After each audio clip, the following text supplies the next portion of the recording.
Yes, it's the Finnish Football Show. Thanks for joining us again for another edition of the show for the next podcast, FFS 10. I'm Mark Wiltshire from I'm Mark Wiltshire from Explore Finland. I'm also joined by my regular co-host, it's Rich there from Escape to Suomi. Hi, Rich. Hello. Waved. He didn't speak. Hello. And Mark from FC Suomi. Hello. Hi, Mark. How you doing? Great. And we're also joined by, we also see the return of a friend of the show, Keke Muri. Hey, Keke. Hello, hello. How you doing? Keke. Very well. Thank you. Glad to be here. So here we are. We're broadcasting this again on Google Hangouts and connecting through YouTube. So it's live streaming on YouTube. So anyone that's there watching or joining us for the show, then you're welcome. What will happen when we speak is that whoever's speaking, their picture will show on the screen. So if the four of us that are actually presenting this thing can try not to interrupt or all talk at the same time, that would be a good thing. Rich, you just scratched your head and that took the control of the show over to you. Oh, lovely. I'll remember that. So I guess let's start the show the way we always start the show. Rich, you had a poll today on Twitter to see what shirt you should wear. What shirt are you wearing today, Rich? Well, with from 289 votes, the Finland shirt won with 44% of the vote, and this was the first one that I could find in my big box of football shirts, which was for the Euro 2012 qualifying campaign, and it was actually the first Finland shirt I had. Also known as the cow shirt because of the sort of weird patch in the top shoulder. It's a little bit Frisian. But this was probably my favourite one of recent times because it actually has something other than just plain white. I like the stripe. You know, the one from the last qualification campaign that had the blue stripe down it. I thought that was kind of cool. It was great. It's just a shame when it being a Nike template. Half the teams in the Ryman Premier Division also had that shirt. Yeah. So this obviously has been a very active period for the Finnish Football Show. This is our second show in 2 weeks, and we're going to try and get another one done in 2 weeks' time. But there's lots of Finnish football going on at the moment. So in episode 10, we decided we're going to focus just on the recent international games. The previous episode was pretty much just Veikkausliiga, and the next episode will be pretty much just Veikkausliiga. But today we're going to look at the two recent World Cup qualifiers between Iceland and Croatia. Going to dissect some of the events that went on the pitch, and we actually had a couple of people at the stadium at both of these games, and they're going to give us their perspective from the stands. That's right, Mark. You were in Tampere. I was in Tampere. Beautiful place. And Keke, you were in Reykjavik. I'm sure you've got lots of memories that you're going to bring to the party today. Yes, I was in Reykjavik, Mark. There are one or two hazy memories. So, true to form, I'll share those with you. So this is part 2 of Keke tries to remember a football match that he's attended, which is perfect. Those that will notice that this week we were only 10 minutes late starting the show, so we had far fewer technical difficulties than we normally have. And we're here, we're live, we're ready to go. So the podcast will be coming out in a few days' time. But those that are listening live, we want your input. There should be a message box at the side of the screen where you're watching this on YouTube. So ask your questions in there, and we'll keep an eye on there and try and answer your questions as we go along. Or if you want to use Twitter, use the hashtag FFS10. And Rich and Mark are keeping an eye on Twitter. And of course, if you're listening to the podcast and you have some comments you want to reach out to us, then use the same hashtag, or you can contact us directly. I'm at Explore Finland, Mark is at FC Suomi, and Rich is at Escape to Suomi. So, final reminder, as ever, no F-bombs, Rich, no noisy biscuits, and let's get on with the next part of the Finnish Football Show, which, as normal, will be recent news. So, Mark, you want to talk Polish football, which is strange for the Finnish Football Show. What's going on over there? I mean, you know, it's good. So I did want to talk about Kasper Hämäläinen and Polish and Legia Warsaw, who are down to 12th in the Ekstraklasa. But also, actually, last night in the Swedish league, I think it's probably a good idea now to give a kind of shout out to Simon Skrab, who bagged his 7th goal of the season for Gelfe when they drew 3-3. He's a young, he's 21. He's played for the Pikku Huuhkajat before, and in terms of like Finland's attacking threat and players who should be basically next in line for participation in the national team, he's definitely kind of top of the list. He's banging goals in. His movement's really good, and he's Gelfe they're battling relegation at the minute, but with Scrap up front, they're going to do pretty well, or they're looking like they might just avoid the drop in Allsvenskan. So that, and Kappe is in action in like about 40 minutes after the podcast. Legia Warsaw go to Real Madrid. So that was I managed to bookend my news piece around around He's done it again. Every single week he tells me what his news story is going to be, and then hits us with the breaking news. No, but he scored yesterday. He scored last night. So it's a good goal as well. So, and he's a hell of a young player. Well, I've got a news topic that I'm going to get you talking about shortly, Mark. So we'll come back to you. But Rich, how about a bit of a short update on what's been going on in the domestic league, Veikkausliiga, Ykkönen, and Kakkonen? Yeah, well, I'll start from the bottom. The Kakkonen playoffs finished at the weekend, and Nistan and Honka were promoted from Kakkonen and will go into Ykkönen next season, although Honka defeated Ops, who have appealed. I haven't quite read into it yet, but it's something to do with they've named far too many players on their team sheet, something very trivial. In Ykkönen on Saturday, JJK came from 2 down at Haka to win their game 4-2. TPS beat AC Oulu, and that means that they are the 2 teams that will be in contention on the final day. JJK host Oulu, TPS host Ekenes, and the winner goes straight into Veikkausliiga. The runner-up plays whoever comes 11th in Veikkausliiga. At the moment, if things stay as they are, it will be a Turku derby, which will be brilliant in some ways and awful in others, because it could be overhyped to crazy times. It's also not going to happen. Well, we shall see, as it stands anyway. Okay. In Veikkausliiga at the bottom, PK35 are long gone. They haven't won in 19 games. But the final day, there's 3 teams that could play in that playoff. Inter are on 32 points, but they're away to PK35, which is about as good as an away banker. Hifki are away to Rops. They're on 33 points, and Kemi are away to Kups. Kemi, who would be on 32 points had it not been for their fortuitous first day of the season win over SJK, thanks to some dodgy paperwork.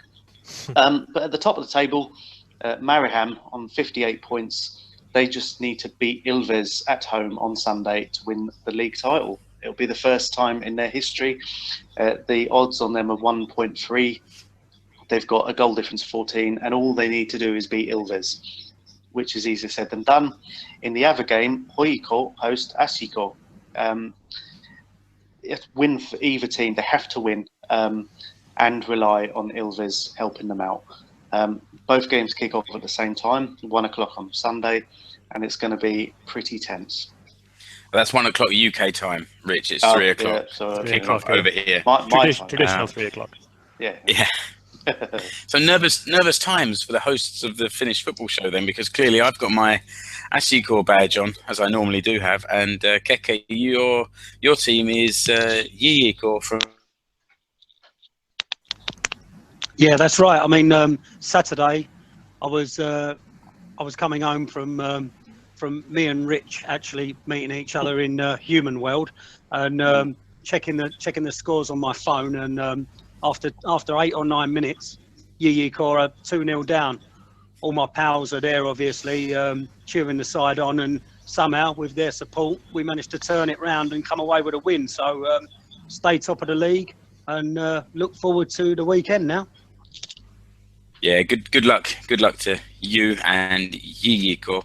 As Yiko, well, the points dropped at the start of the season, and you might argue 2 points dropped against last Friday could undo them. It's still open. It's still possible, but it's so tight. I wouldn't call it. I'm not even going to put €5 on it. 8-1. I think that's still a bit of a chance. Mark, my news story is something I don't know that much about, but I'm kind of intrigued about it, and I'm going to throw it over to you because you mentioned it the other day. But it was about this interview with Pertti Alaya, the head of the Palloliitto. There was an interview, and then there was a big announcement. What was the deal there? Yeah, so I mean, so Pertti agreed to give an interview to Ilta-Sanomat, and Ilta-Sanomat ran with this big sort of story that they were going to ask him all the tough questions and like hold him to account for what's been going on with the national team. Which, by the way, there's another kind of breaking news stories, which is that the Boffins that are friends with Rich have had their big calculators out, and it looks like in the next announced FIFA rankings, Finland are going to drop to 101, which will be the first time in the history of rankings that they've gone outside the top 100. It'll be the lowest place they've ever scored, which will officially make us sort of the worst incarnation of Finland's national team, like pretty much ever, with the worst manager in Finland's history ever. So there was a lot of rumors when Pertti agreed to take the interview, and there was a lot of Footies Forum went a bit nuts, and there was some rumors in and around Paavo Nurmentie in Helsinki that this would be like a pretty big announcement, and that there was some sort of hope that not maybe that Bakke would go, but that probably Alea might have had enough, because also after the Croatia defeat, Yle and ESTV tried to get interviews with Alea, but they couldn't get a hold of him for like 4 days, and his excuse was that he was on a tour of the country, like visiting the local the local associations, and he just didn't have his phone on, which is like pretty spurious. But anyway, the content of the interview was shocking. So he said basically that he's disappointed, but that Bakke has brought with him new perspectives and new analytical techniques, and that there was some glimmer of hope. And you just think that how on earth is that a defense for a national team manager? I mean, of course you've got new analytical bloody techniques if you've not won a game, or if you're playing 7 guys in defense. There's a hell of a lot of footage to look at, because we're not actually playing football. We're running extended training sessions. So it was I mean, at the end of the day, it was much ado about nothing. But more kind of troubling was that Ilta-Sanomat and the guy Sunderlin who was asking the questions didn't hold him, didn't push him. Like Pertti read from a sheet of paper in front of him. He had his things. He said, we've got more registered footballers in Finland today than we had a year ago, and that's been growing since 2003 or whatever. And he just read sort of like pre-done statements, and there was no push, and there was no accountability at all. He basically just said, "Are you happy with Bakke?" And he said, "Yes, I'm happy with Bakke." And then they moved on. And it's just, it just feels like everybody's asleep at the wheel. You know what I mean? At the Palloliitto, this is the worst. Hans Bakke is the worst manager officially that's ever been in charge of Finland, and this is the worst we've ever ranked in world football. This is it's like I don't know. It's infuriating because it just had the gall to sort of sit and give straight bat answers and say, yeah, it's fine. That, and Bakke himself gave an interview in I think it was on UEFA.com last week, that said that he was asked to take the role of Finland manager, which means that Pertti did the stupid thing of putting the national team manager's job on Moll Pistefi and asking people to apply, which is horrifically pointless for a national team manager, and then anyway went and asked his best mate from bloody Sweden to go and take over. It just the guy, I cannot understand that, and this is his second term and he ran unopposed. I cannot understand for the life of me how this guy is in charge of the national team, and how there isn't an absolute wave of rage throughout the Finnish football community, and how he can stay in post. honestly, it makes me mad. I knew that if I asked this question, just rolled in the grenade and stood back holding my ears, that was what was going to happen. That was beautiful. I like it. I'm honestly, I'm holding back for the Croatia review. There's more. I'm just temper. I'm going to spread it out. we got time, but it's a terrible situation. I reckon that's probably a good place to just cool off on the news. The Croatia game comes up a little bit later, but how about if we now take a breath, let Mark take a breath and have a drink, and move on to talk about the international games. And first one up was Finland away in Iceland, and our roving reporter Keke was there at the game. Had a nice long weekend of it by the looks of social media, Keke.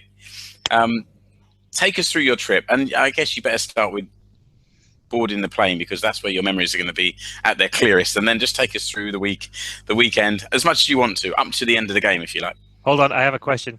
Keke, what's your beverage at the moment? My beverage at the moment, I've actually saved this one for you lads. This is a £9 can of lager from Iceland. Very, very refreshing. But myself and the other Finland fans nicknamed it Gulli while we were there in Iceland. So yeah, wow, lots of nice cold Gulli. Is that a familiar taste? So yeah. There he goes. There's the beverage. Well, I want to make sure that the memories come back with the same. It's clarity. Yeah, exactly. That's what I'm worried about. There we go. So I'll join you. Yeah. So yeah, we did make a nice long weekend of it. We arrived on the Wednesday, much later than some people. There was quite a few Finland fans who had been out there for a good few days before the game and sampled what the Reykjavik and the surrounding area has to offer. But we arrived on the Wednesday, checked ourselves into a wonderful hotel, and then promptly woke up Thursday morning and tried to find the best local bar. Most of the Finland fans, Reykjavik's obviously a relatively small city, so there's a main street that's littered with bars and restaurants, and as reliable as ever, the Finland fans had found the best happy hour places, so that we weren't quite stretching to the £9 a can or £9 a pint, and yeah, we managed to even get some for only £7. So that was quite that was a bargain. But so yeah, when Thursday we were just cruising around the city, and it was fantastic because obviously it had been talked about that there was a lot of Finland fans going.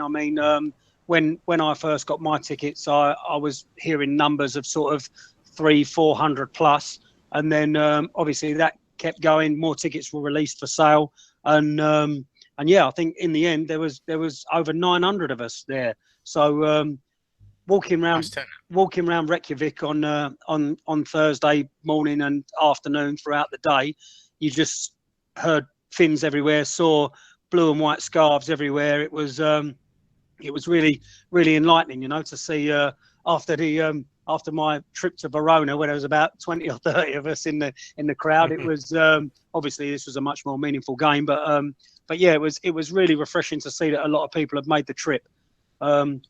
So yeah, we sampled what Reykjavik had to offer on the Thursday, and then must have been about 5:30. We went back down to the main street, and all the SMU core guys and all the rest of the fans were there, and we congregated and made our slow march along to the stadium, right through the city centre.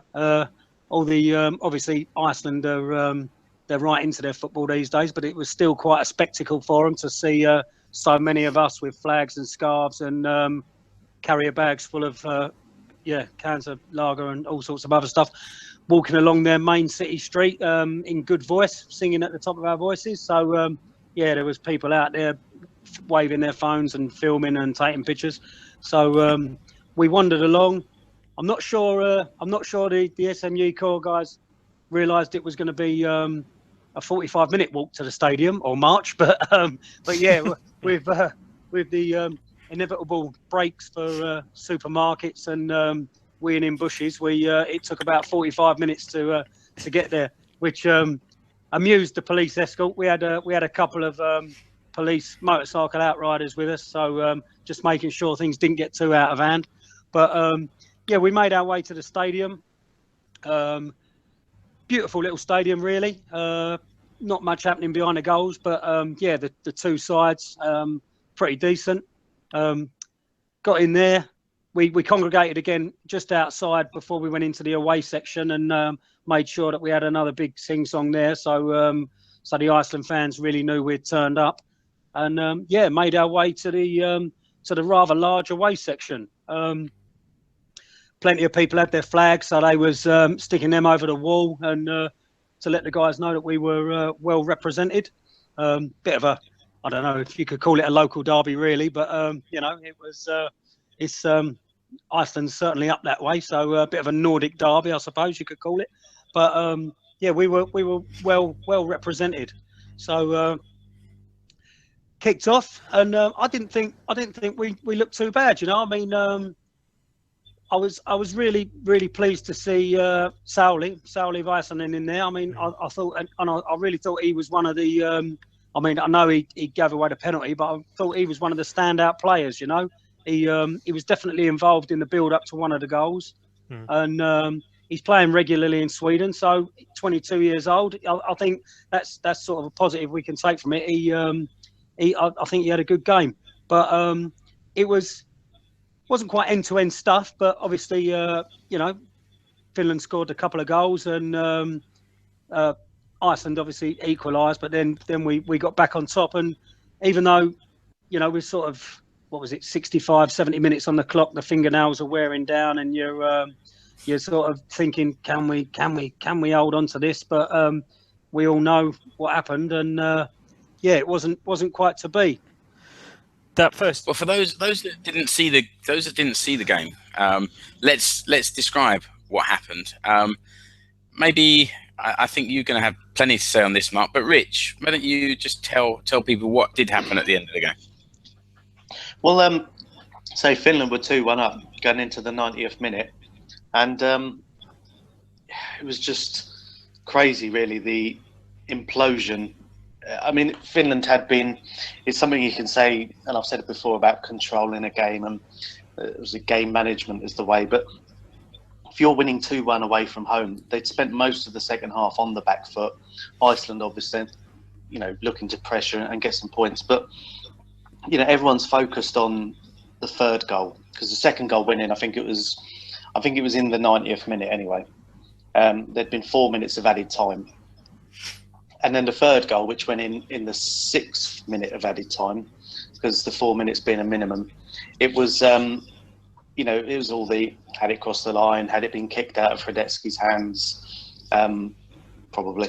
But ultimately they allowed it to happen, and they sat there because they were in that state where they don't know under backer, you know, how many times have they been leading in a game? You know, they were leading Kosovo for a bit, and that was about it.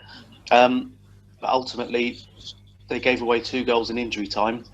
The second goal really deflated and gave Iceland the boost. And the third goal, yes, it was an absolute shambles and a mess. And Hradecki had his hands on the ball, but you know, all the. He had one hand on the ball, though, Rich. Do we think that? Apparently, how the rules work? The rules say if he's got one hand on the ball and the ball's on the ground, then it's in his control. So I read also somewhere somebody said that unless the goalkeeper has just made a save, so if the goalkeeper's made a save, then the ball isn't under his control if he's just got one hand on top of the ball on the ground. Yeah, so this is it. Even we, you know, 2 weeks later can't decide, and all the guys on Twitter the next day were all these different camera angles and everything else.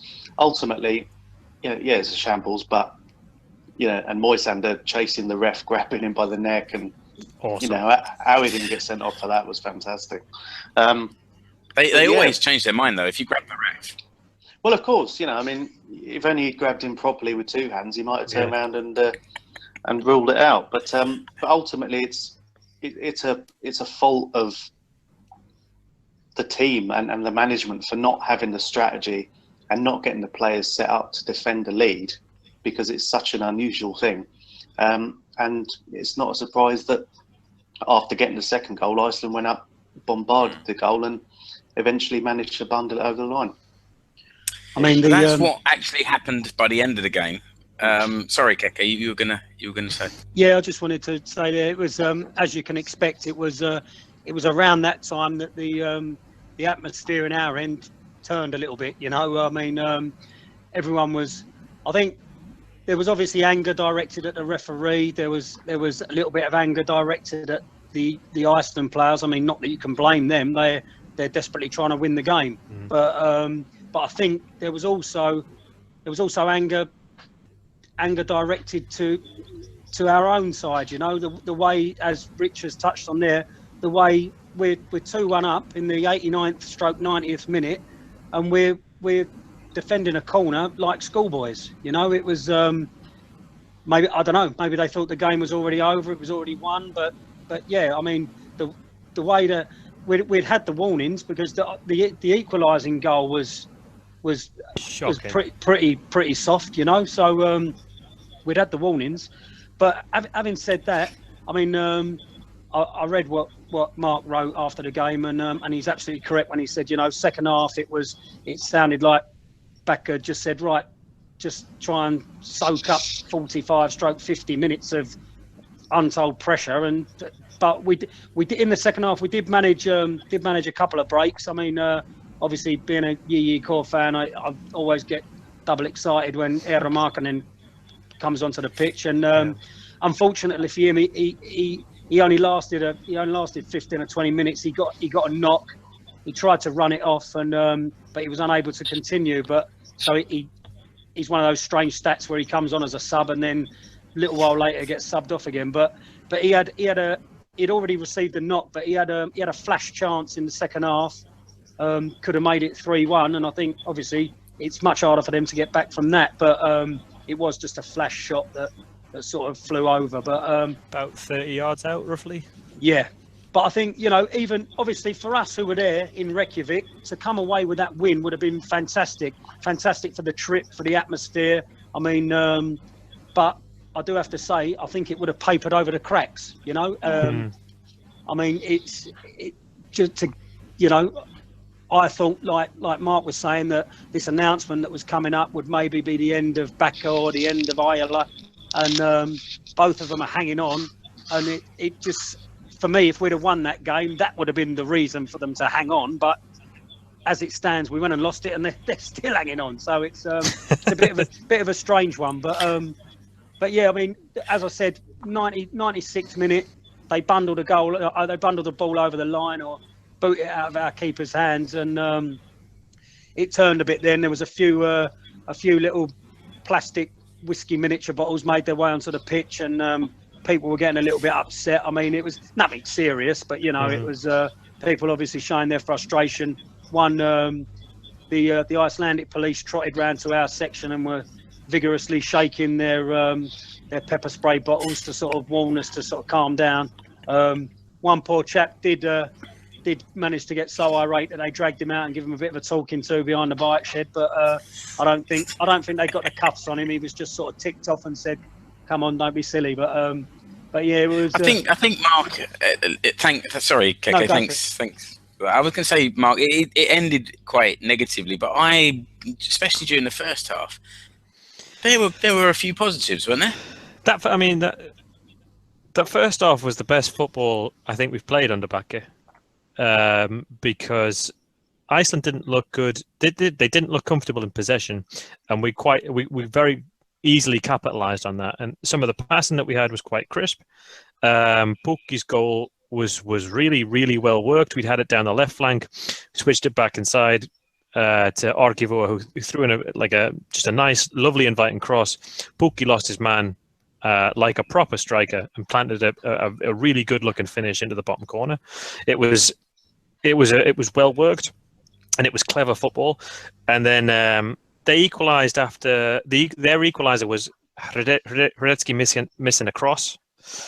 And then actually everybody, I don't know who got, I think it was probably Arayuri who got out jumped at the far post, but it was like a tap in. But even after that, we sort of still built the ball, built the play, passed it well, and Robin Lurd hit it, proved that he's getting his regular game time, because he had a really sharp shot. He had one shot, it was blocked, and then it dropped nicely for him, and he just smashed it, leathered it into the bottom corner. And everything just at that point, I thought, when you get in at half time, you think, if we can keep playing like this, these boys, Iceland won't stand a chance, because as long as we pressed and as long as we kept the ball moving and as long as we threatened them enough to keep pushing them back, then they weren't going to be able to rely on set pieces, and they weren't going to be able to rely on like long free kicks or corners and whatever. And the more the game was built in open play, the better a chance we had, because honestly, in that first 45 minutes, in open play, we were the better team. And there was real purpose to the attacks, weren't there? Real nice interplay between two or three players as we were breaking forward. It was good to see. It was just, I mean, the movement was good, and they took advantage of Iceland have a boxiness about them. You know what I mean? And the movement was really good. The passing was accurate. Berpa Heitamai was just, his return for that game was fantastic to see.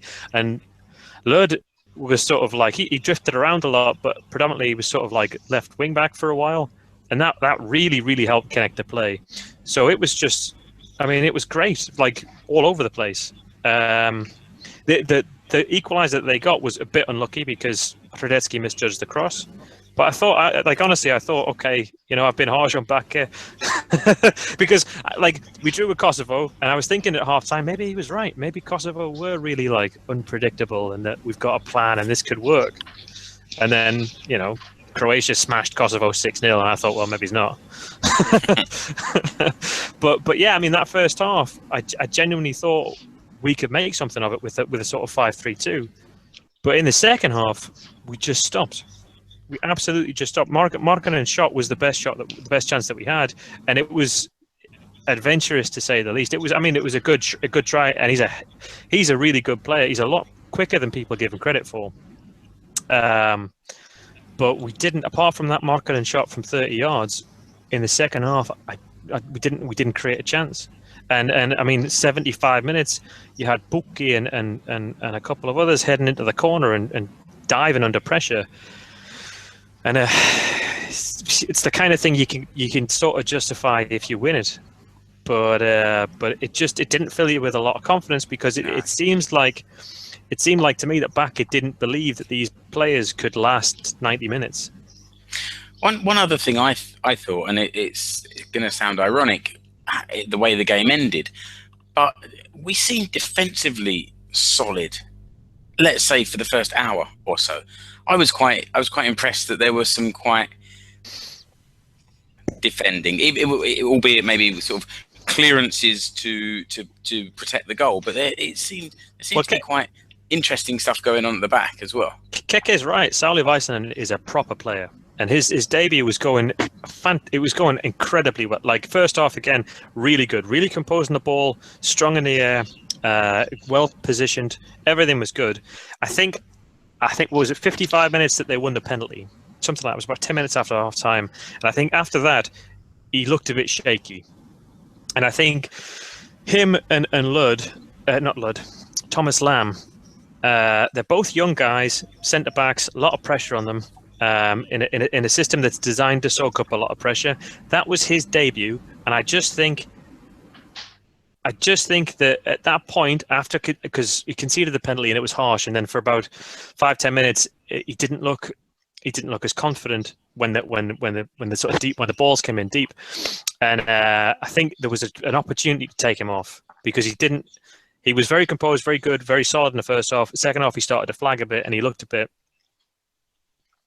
not flaky, but he just looked like a guy who was making his debut. And I think a 2-1 up after about an hour is a good chance to take him off and put Lamb on, because Lamb as well, he conceded the penalty against Kosovo for 70 odd minutes, and he did very well, but then started to flag late on. And I think it was kind of a repetition of the same mistake, is that you bring on a fresh legs in the middle of defence, you bring on somebody like Thomas Lamb, stick him on for Väisänen, shore it up. Väisänen walks out with his head held high. Okay, he conceded the penalty, but we survived that bit. And everybody goes home. So there was warning signs all over the place about how we could have avoided defeat, even in the sort of mode of Backe's like habitual non-creativity. But yeah. So yeah, you're right. I mean, defensively we looked solid first half. Väisänen was brilliant, was really good. But as because it's his debut, because it's international level, I think you've got to manage him a little bit more carefully than what Backe did.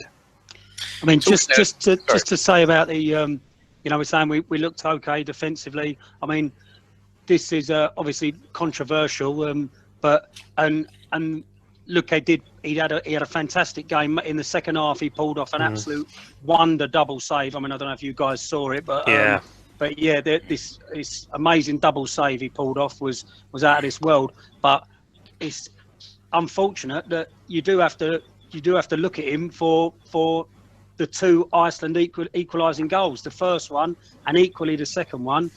You have to look at and say, should you be doing better there? So I gave the second one to. I think Sauli Väisänen ducked out of the cross for the second one, and the problem with 5 men at the back and defending for 45 minutes is that as time goes on, they get closer and closer to the 6-yard line and then inside the 6-yard box. And the problem Luke has got for the equaliser is he's got to come out and jump over Väisänen to catch the cross, right? Which is something he doesn't want to do because he wants to, he needs his centre-back to be confident and to have that sort of trust that if it's in his area, the centre-back takes care of it. And I just think,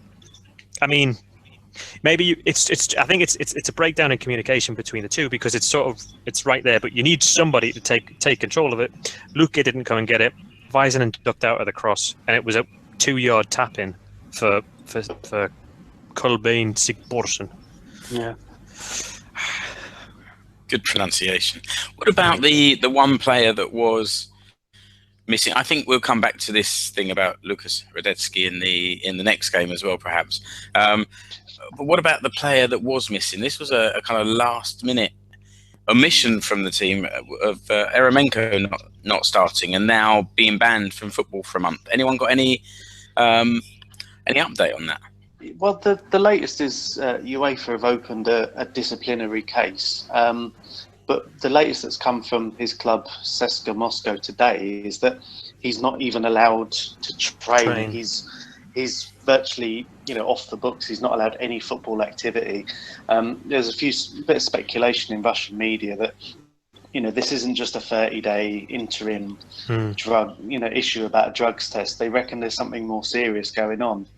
Has he been using the same lip gloss as the Norwegian skiers? Is that what's going on? Well, he's got asthma. He's just got asthma. His asthma's playing out there.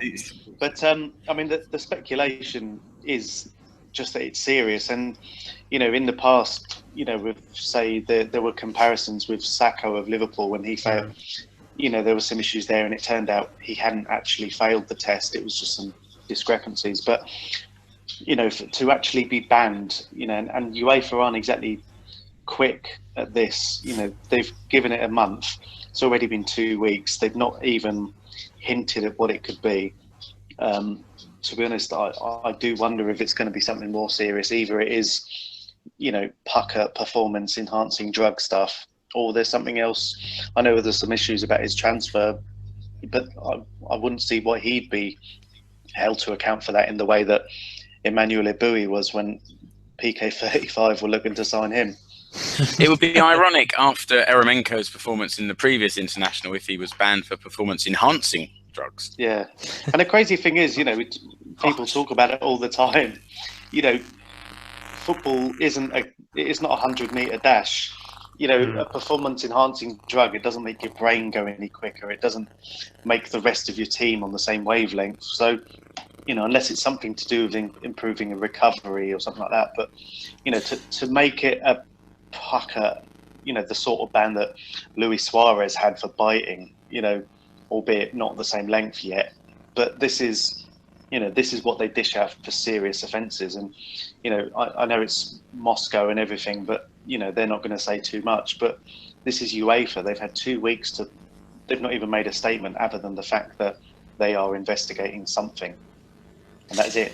Mark, you said there's a harsh comment, but I do remember particularly noticing it not having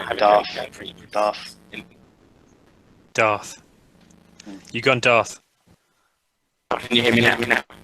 Oh, wow. It's like Robotron. Is it any better? Oh, that's interesting. Nope, it's gone now. I'm here. I'm still here. Can you hear me now?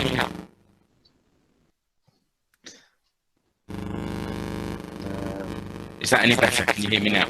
I can hear you, but you've got a fuzz around you like it. This is techno. I am coming to kill you.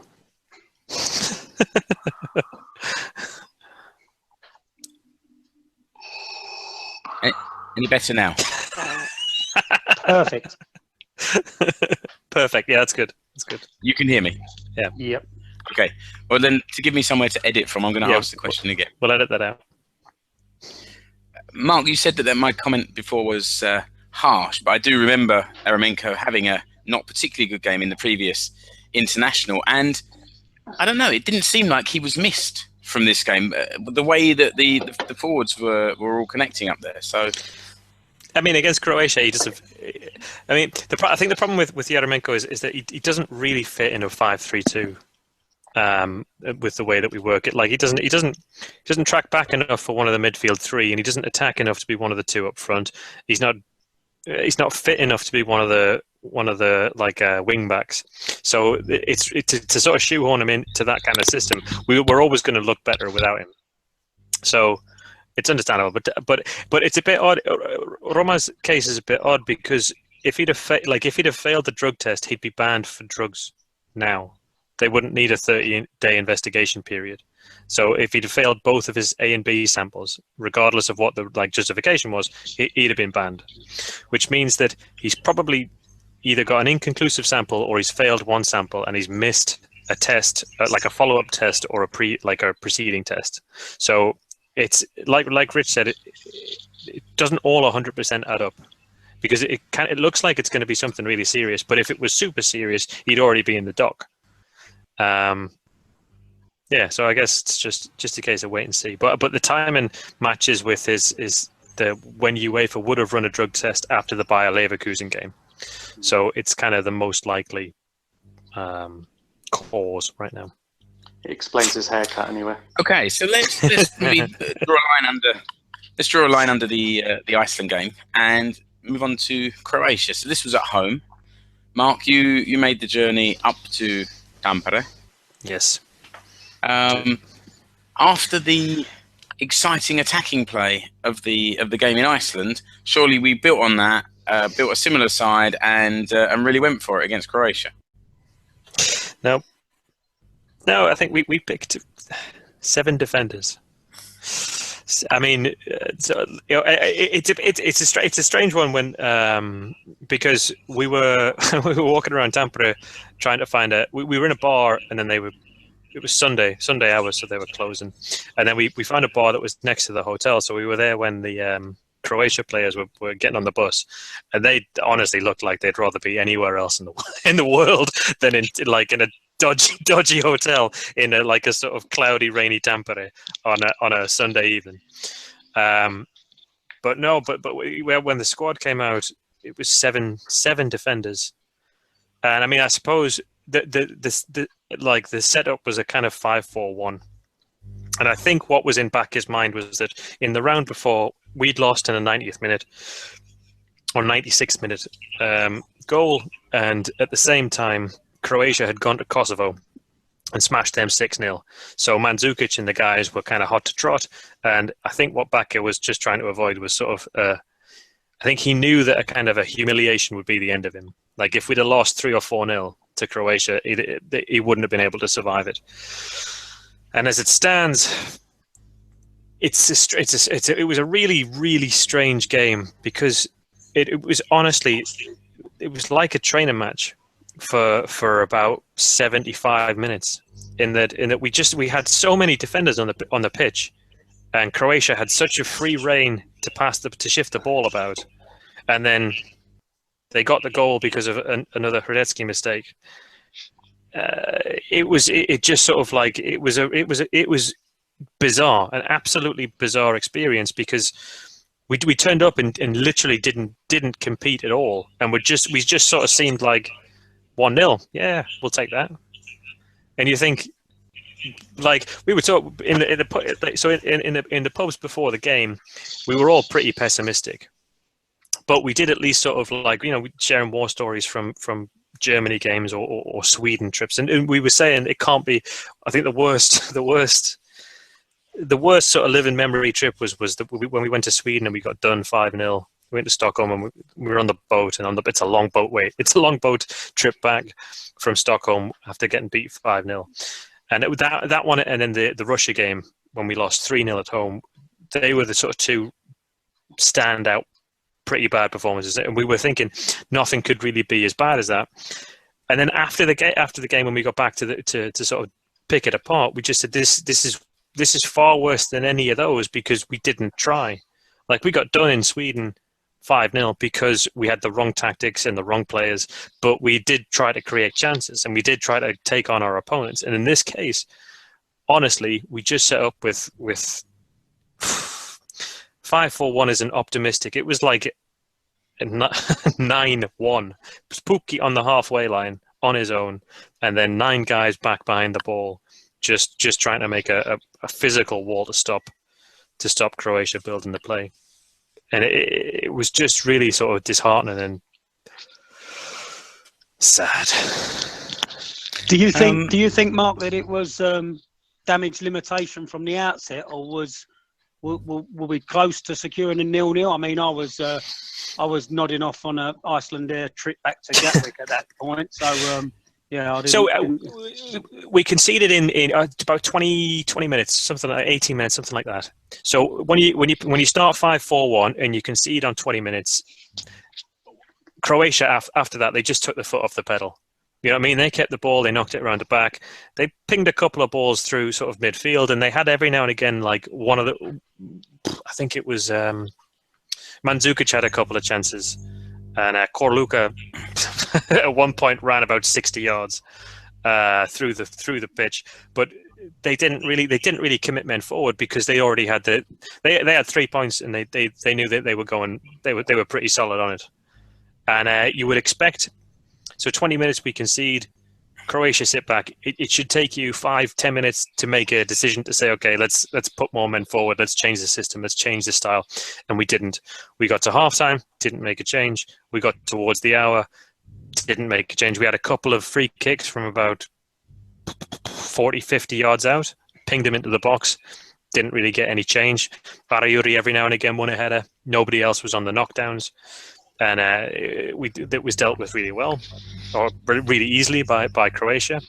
And it wasn't until about 65-70 minutes that Robin Lod went up front with Pukki. And even that, Lod had been running around for 70 minutes chasing shadows, and so he was knacked. Pukki was knacked because he'd been trying to close down an entire 2/3 of the pitch on his own for more than an hour, so he was knacked.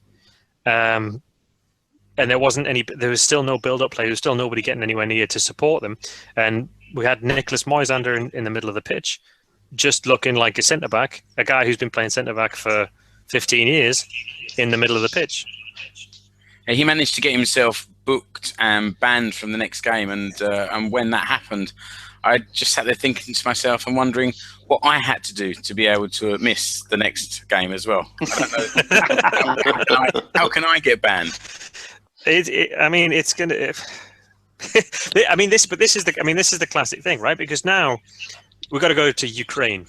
Do you think Ukraine? They're about as tough as Iceland. So do you think we're going to go there and play 5-3-2 and try and nick a goal early and then sit back?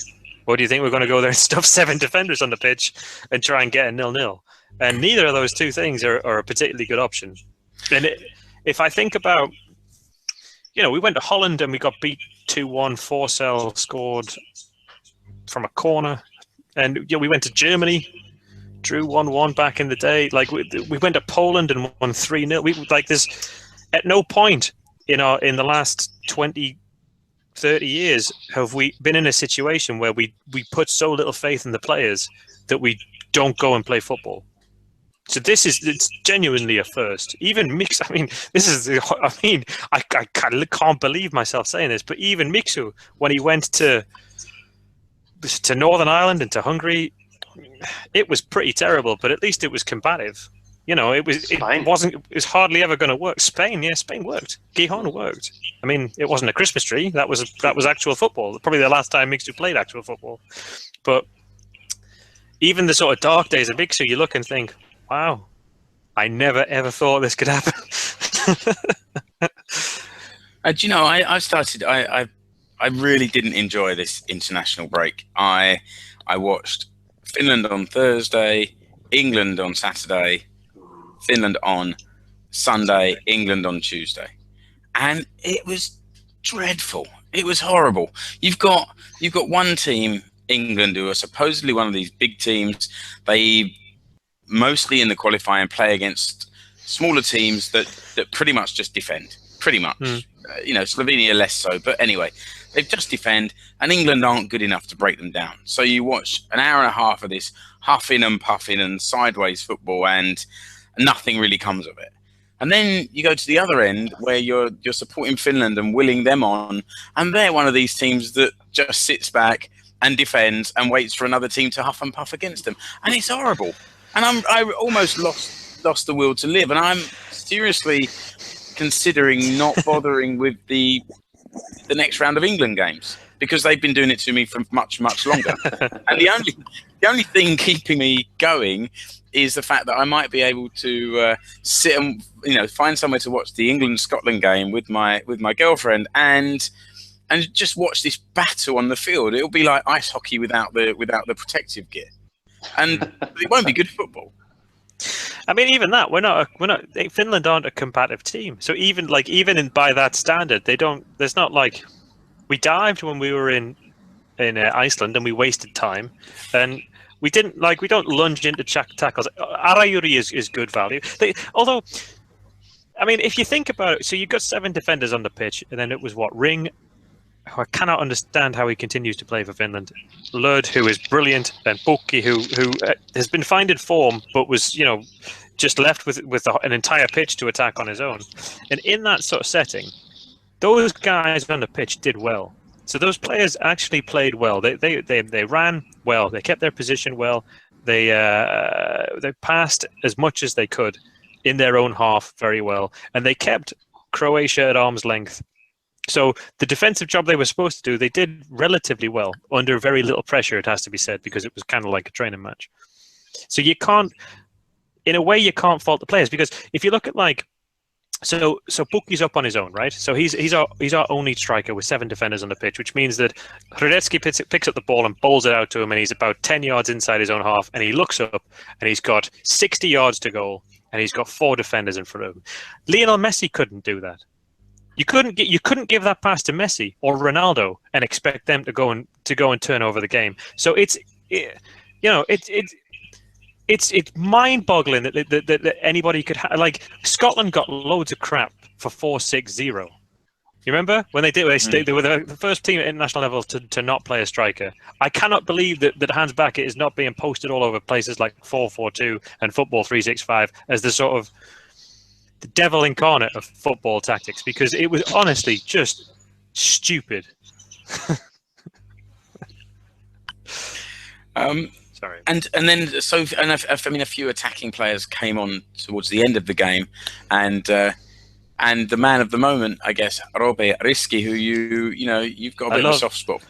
Yeah, yes. And he's banging. He is banging the goals in the Veikkausliiga, and he gets 5 minutes in a game that, as you say, the other players are worn out from having chased around, and I don't know, he got a couple of touches of the ball, but never in an opportunity to make a difference. He got 4 minutes, and he was enough of a nuisance to sort of squeeze the ball through to Pukki in about the 92nd or 3rd minute, so our last absolute attack.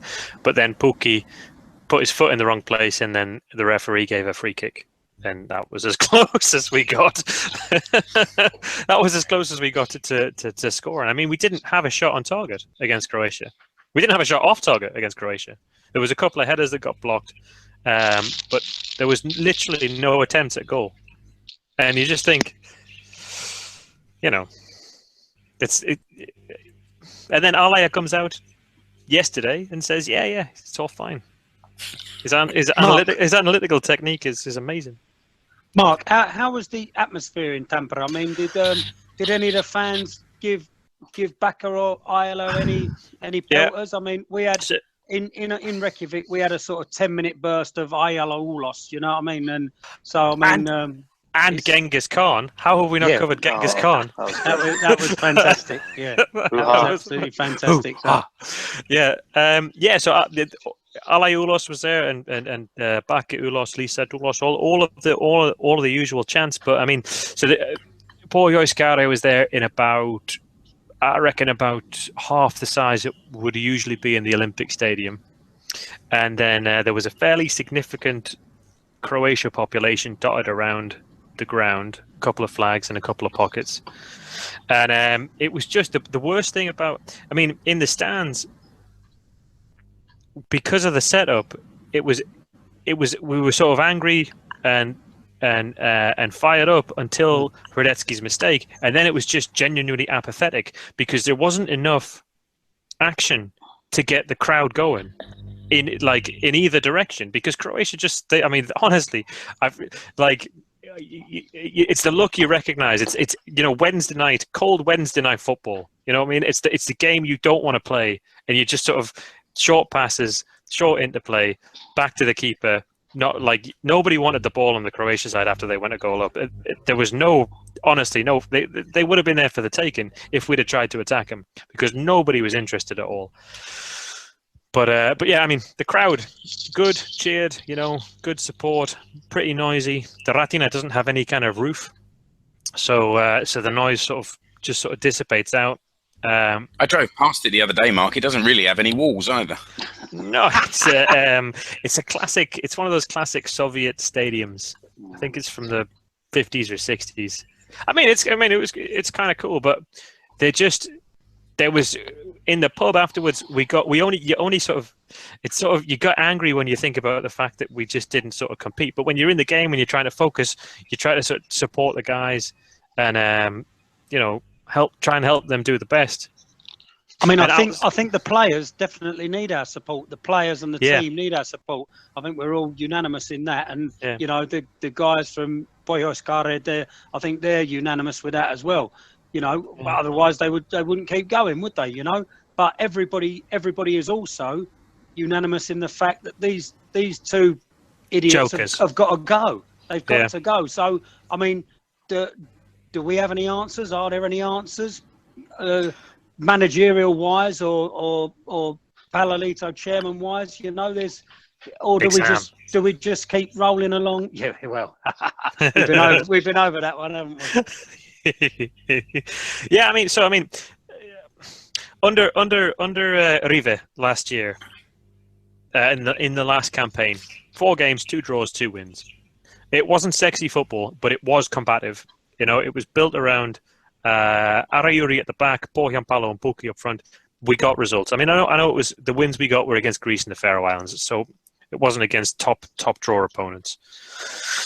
But by the same token, we were a part of the game. We weren't trying anything stupid. Everybody knew what their job was, and everybody was committed to tackles. Everybody was committed to the plan. So for me, I just think bring Rive back. Put Rive back in charge at least for now. And then there's a ton of managers that are out there and available that you think, it depends. It depends what you want. I know the Palalito. There was another story out late last week about how much the Olympic Stadium refurbishment is actually going to cost, which is about 200 million more than the 200 million they got quoted. Surprise. Yeah, shock horror. But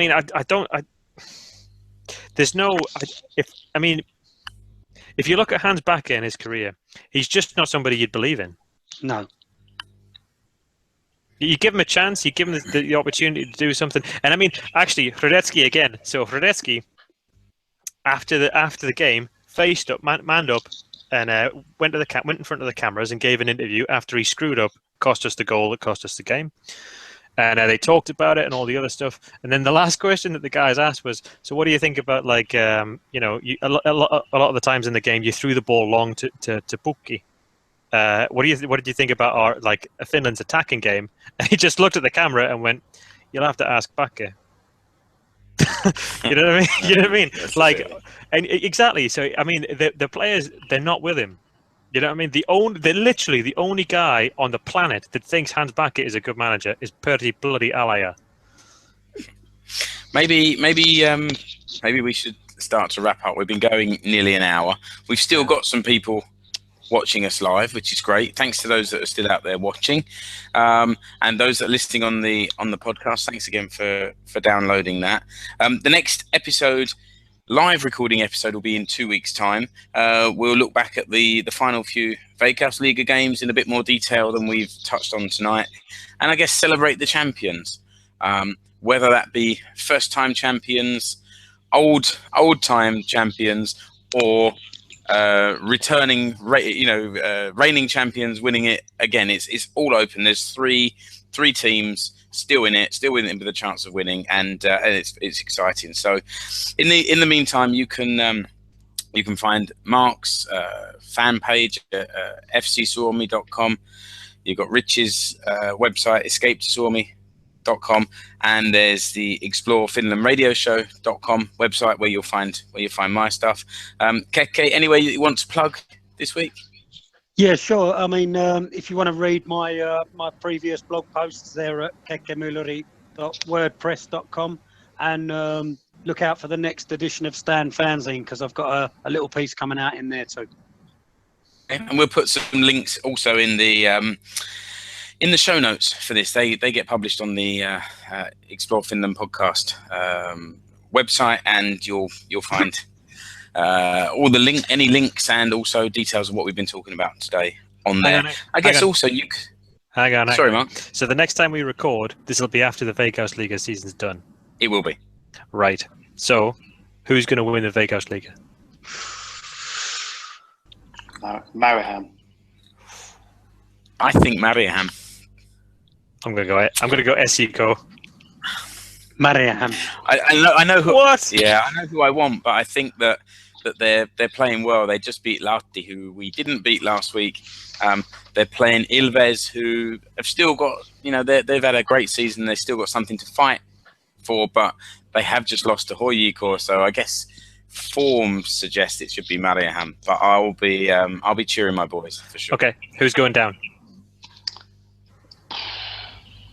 I'm going to go out on a limb. I'm going to go out on a limb and say Vantaa.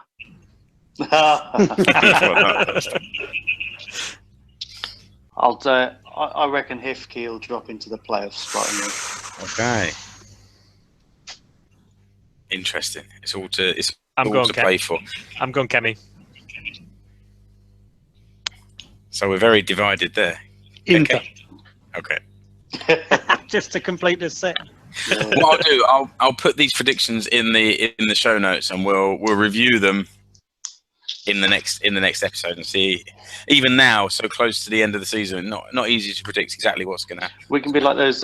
Was it Urheilu Sanomat at the start of the season reckoned that Ilves and Mariehamn would be the teams that would go down? So. I think our predictions were probably about as close as that as well. To be honest. Bit better. Also, I guess we're now that we're live on YouTube, there's the YouTube channel. It's in my name, so if you search for Mark Wiltshire or search for Finnish Football Show, you should find it on there, and subscribe to the channel, and I guess you'll be updated whenever we've got new stuff coming on there. And until the next episode of Finnish Football Show, now it's time to say goodbye. Goodbye, Keke. Kiitos. Goodbye. Bye, Mark. Tack. Heippa hei. And bye, Rich. Bye. See you again soon.